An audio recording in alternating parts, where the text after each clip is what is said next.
दिसंबर 1946 में जिस इमारत की तामीर शुरू की गई थी, असल में उसकी नींव बहुत पहले रखी जा चुकी थी। 1857 की क्रांति के दौरान बागी सिपाहियों ने भी हिंदुस्तान का एक अपना संविधान बनाने की कोशिश की थी। उनका विद्रोह तो जल्दी ही दबा दिया गया, मगर आजाद देश का एक अपना आईन बनाने का सपना न दबा था न हारा था। और जैसे जैसे महात्मा गांधी के नेतृत्व में आजादी की आवाज तेज हुई, तो अपना संविधान बनाने की मांग भी और तीव्र होती गई। My mentor Gopal Krishna Gokhale presented to the British government a note on the Constitution in 1914. And the British said, yes, we will accept it after the war. But now they want to make a constitution for us. But you know, a constitution for India should be and can be framed only by Indians. Now it works. पहली बार his majesty की सरकार के 3 cabinet मंत्री एक साथ भारत भेजे गए और ये कहलाया कैबिनेट मिशन। मैं और मेरे साथी इस वक्त यहाँ पूरे हिंदुस्तान की आजादी की पेशकश लिए मौजूद हैं। बाकी मसाइल दोयम है जो हम बाद में भी तय कर सकते हैं। अपनी कॉन्स्टिट्यूएंट असेंबली में जो जमा होगी एक आजाद हिंदुस्तान के ख्वाब की ताबीर करने के लिए। Dreams that may turn into nightmares for the Muslims of this country if we allow the Congress to have its way. That's why it's imperative that we Muslims of India have our own group of states that may decide its own constitution. This is not acceptable to us. We are here to discuss the fate of a united India, not to break India into pieces. And if this is the purpose of this mission, I'm afraid we have no business being here. In that case, I'll be forced to adjourn the meeting. Mass action के डर से British सम्राट की सरकार तुरंत मान गई और पंडित नेहरू के भारत लौटते ही 3 दिन के अंदर हिंदुस्तान का आईन बनाने के लिए कॉन्स्टिट्यूएंट असेंबली का मिलना तय हो गया। Mr. Chairman,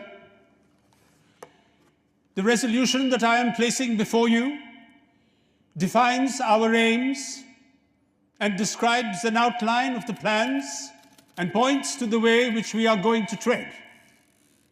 The resolution that I place before you is in the nature of a pledge, and I hope the House will pass this resolution, which is of a special nature. Bharat की अक्षुण्णता, अखंडता और स्वायत्तता से लेकर नए भारत में सबकी समानता और एकता तक की बात अपने प्रस्ताव में रखी थी पंडित नेहरू ने। चर्चिल साहब की हिमाकत देखिए आपने मौलाना। हाउस ऑफ कॉमन्स में जनाब फरमाते हैं कि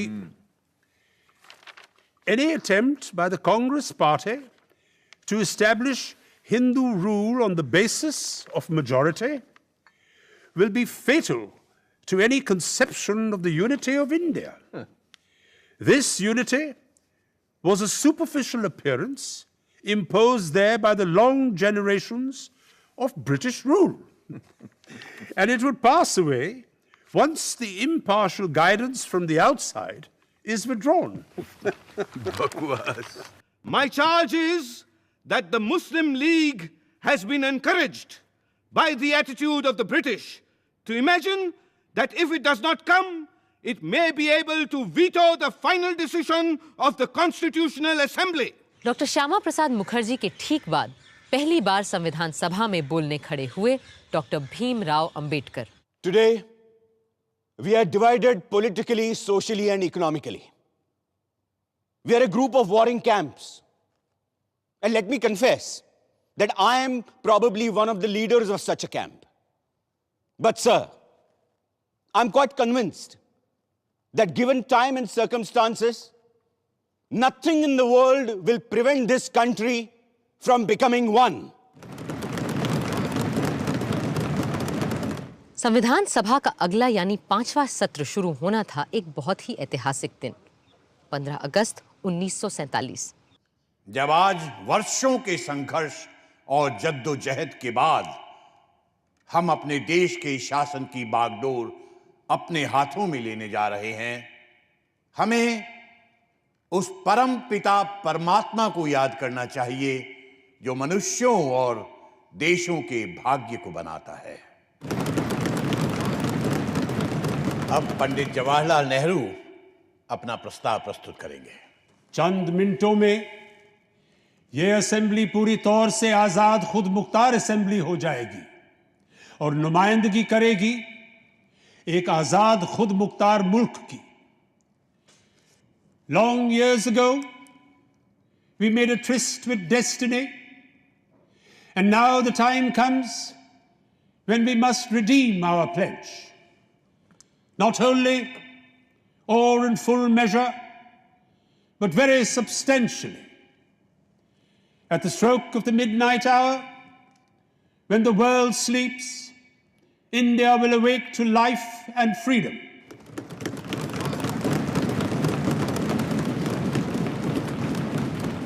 इसी सेशन में संविधान को बाकायदा लिखित रूप देने की दिशा में काम शुरू किया गया। तो ये तय पाया गया है कि भारत के हर एक नागरिक को कहीं भी आने जाने, रहने, बसने, जायदाद खरीदने और नौकरी, काम, व्यवसाय करने की पूरी आजादी होगी। Subject to such restraints as the law may impose. Oh yes, of course, that goes without saying. No, Acharya ji. In a constitution, nothing goes without saying. The idea of making a gift of fundamental rights to every individual is no doubt very laudable. The question is how to make them effective. The prevalent view is that once the rights are enacted in law, then they are safeguarded. As experience proves, rights are protected not by law, but by the social and moral conscience of the society. Social conscience is the only safeguard of all rights, fundamental or non-fundamental. Sir, from my experience as a parliamentarian and a man of the world, I think it would be wise to provide for a woman's constituency. If you give them a special constituency, they can have their scramble and fight among themselves without coming into the general constituency. Sir, the last speaker, Shri Rohini Kumar Chaudhary, the erstwhile champion and defender of women, who is against removing their social disabilities, spoke about special electorates for women. And in spite of the chivalry of the previous speaker, Indian women will not tolerate any such reservation in the Constitution. बुनियादी हकों के अलावा एक अनोखी चीज शामिल हुई हमारे संविधान में, राजनीति के निदेशक तत्व, the directive principles of state policy. Directive principles are like instruments of instructions. The inclusion of such instructions in such a constitution becomes justifiable for another reason. The draft constitution is not a contrivance to install any particular party in power, as has been done in some countries. Who should be in power is left to be determined by the people. But the group that captures power will have to respect the directive principles. They cannot ignore them. Their breach may not be answerable in a court of law, but will certainly be answerable to the electorate at election time. अगर समाज में कुछ भी असंगत होता है, तो अक्सर इसकी पहली आंच आती है माइनॉरिटीज पर। शायद इसलिए हमारा संविधान बनाने वाले माइनॉरिटीज और बैकवर्ड्स के अधिकारों को लेकर बहुत सजग थे। इस कमेटी का सबसे पहला और अहम काम यह होना चाहिए कि वो कोई ऐसे रास्ते सुझाएं जिससे समाज में माइनॉरिटीज को अलग थलग करने के जो रिवाज हैं उन्हें खत्म कर दिए जाएं। इनमें माइनॉरिटी ग्रुप्स हैं, अंडर प्रिविलेज्ड हैं, दमित लोग हैं और औरतें भी हैं। मेरे हिसाब से औरतें इस समाज की सबसे बड़ी माइनॉरिटी इकाई हैं।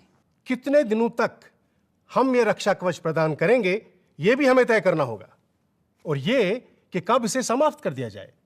We will abolish them when we do not need them.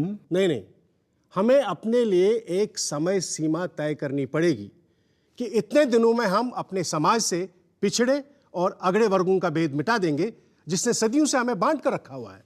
खतरा ये है कि अगर हमने एक विशेष वर्ग को आरक्षण दे दिया तो बाकी के लोग भी आरक्षण की मांग करेंगे और भारत भर में जातिवाद का ये जहर फैलता जाएगा। जहर तो हमने पिया है सदियों से, और फिर भी हम जिंदा हैं। रीढ़ की हड्डी तोड़ डाली आप लोगों ने हमारी, फिर भी हम लोग खड़े हैं। अरे एक बार हमें अपने बराबर आने का मौका तो दीजिए पटेल जी, फिर देखिए कैसे हम आगे निकल जाते हैं। और यह काम बिना आरक्षण के नहीं होगा। अगर फिर भी मेरी बातें आपको जहरीली लग रही हैं तो मैंने अपना इस्तीफा तैयार रखा है, आप खुद लेते जाइएगा। मैं बड़ा जिद्दी आदमी हूं अंबेडकर जी, लेकिन मूर्ख नहीं हूं, किसान हूं। देखकर ही बता सकता हूं कि कौन सा बीज कल मुझे अच्छी फसल देगा। कहते हैं हर झगड़े की जड़ सिर्फ 3 चीजें होती हैं, जर, जन, जमीन, यानी धन, स्त्री और भूमि। महाभारत भी तो भूमि के सवाल पर ही हुई थी।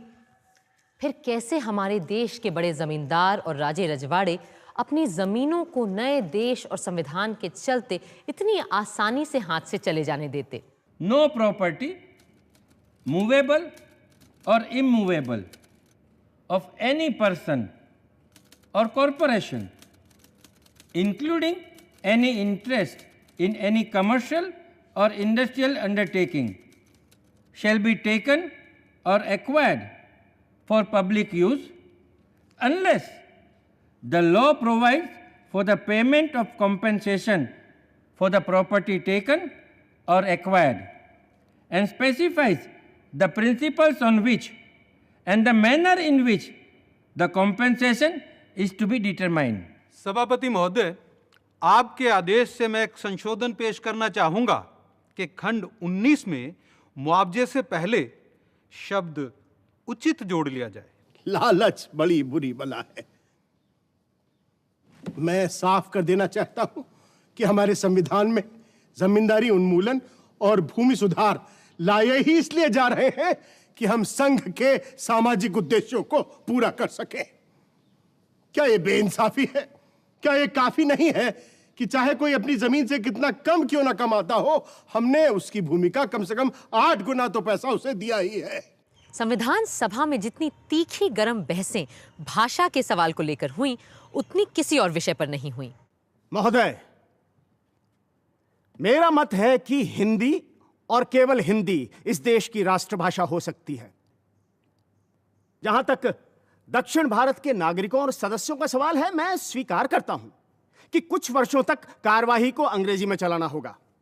उन पर हम जबरदस्ती कुछ लाद तो नहीं सकते, मगर अंत में हिंदी ही हमारी राष्ट्रभाषा होगी और साथ में देवनागरी हमारी राष्ट्रलिपि।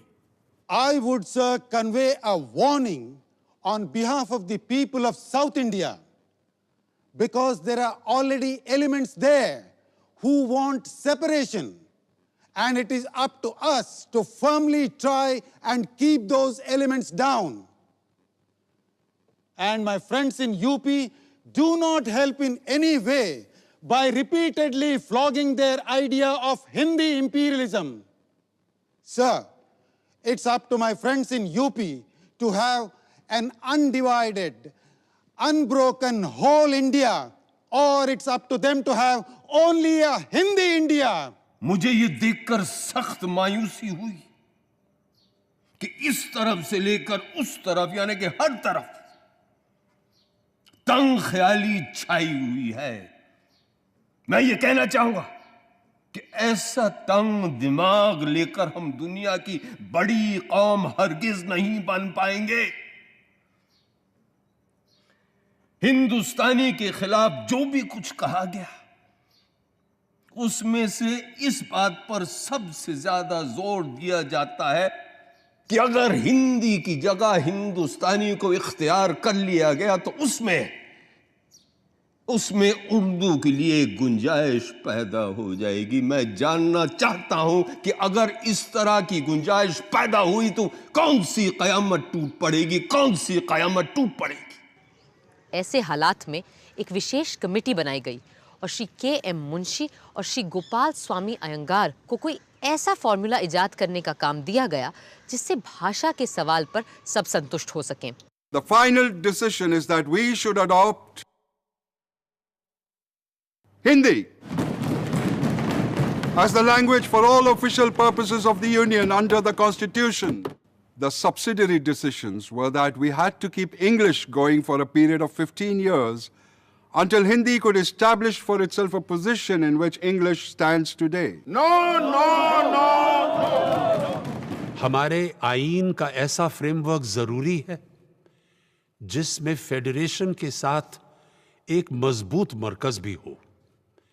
इसलिए सेंटर और सूबों के हकों के बंटवारे के लिए 3 फहरिस्तें होनी जरूरी हैं, मरकजी, सूबाई और मिली जुली, यानी the federal, the provincial and the concurrent. Jawaharlal ji, जब तक प्रांतों को आप कुछ जिम्मेदारी देंगे नहीं, सूबे जिम्मेदारी लेना सीखेंगे कैसे? कांग्रेस ने हमेशा विकेंद्रीकरण की बात की थी, पर अब जब अमल का समय आया है, हम झिझक क्यों रहे हैं?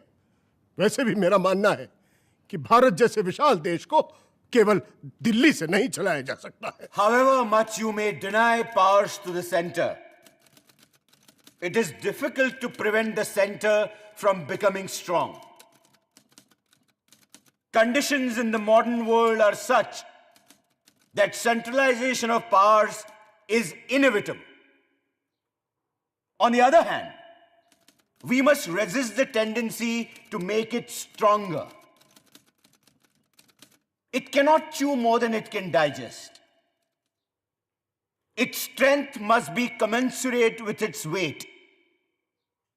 It would be a folly to make it so strong that it may fall by its own weight. कहा जाता है कि भारत का संविधान 3 सुतूनों पर टिका हुआ है।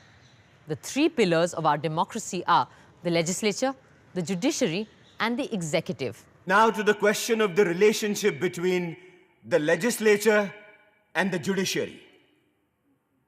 In a federal constitution, it is always open to the judiciary to decide whether any particular law passed by the legislature is ultra-virus or intra-virus.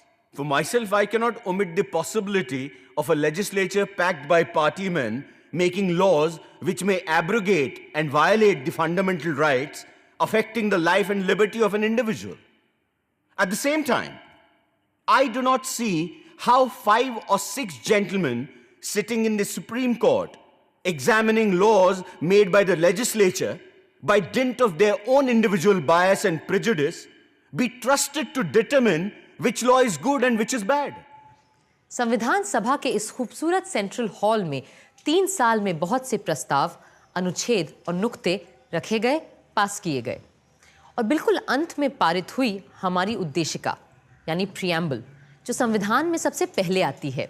We the people of India, having solemnly resolved to constitute India into a sovereign democratic republic and to secure to all its citizens justice, social, economic, and political, liberty of thought, expression, belief, faith, and worship. 3 साल की अथक मेहनत रंग ला रही थी। Looking back on the work of the Constituent Assembly, it will now be 2 years, 11 months, and 17 days since it first met on the 9th of December 1946. On the 26th January 1950, India would be a democratic nation, in the sense that India from that day would have a government of the people, by the people, and for the people. On the 26th of January 1950, we are going to enter into a life of contradictions. In politics, we will have equality. And in social and economic life, we will have inequality. In politics, we will be recognizing the principle of one man, one vote, and one vote, one value. In our social and economic life, we shall, by reason of our social and economic structure, continue to deny the principle of one man, one value. How long shall we continue to live this life of contradictions? How long shall we continue to deny equality in our social and economic life? If we continue to deny it for long, we will do so only by putting our political democracy in peril. We must remove this contradiction at the earliest moment, or else those who suffer from inequality will blow up the structure of this political democracy so laboriously built up by this assembly.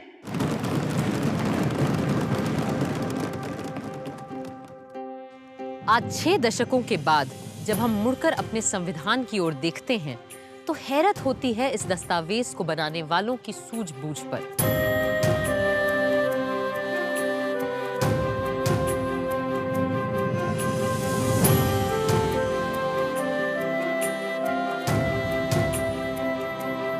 जैसा कि विद्वान Granville Austin ने लिखा है, equipped with the basic qualifications, attitudes and experience for creating and working a democratic constitution, Indians did not default their tryst with destiny.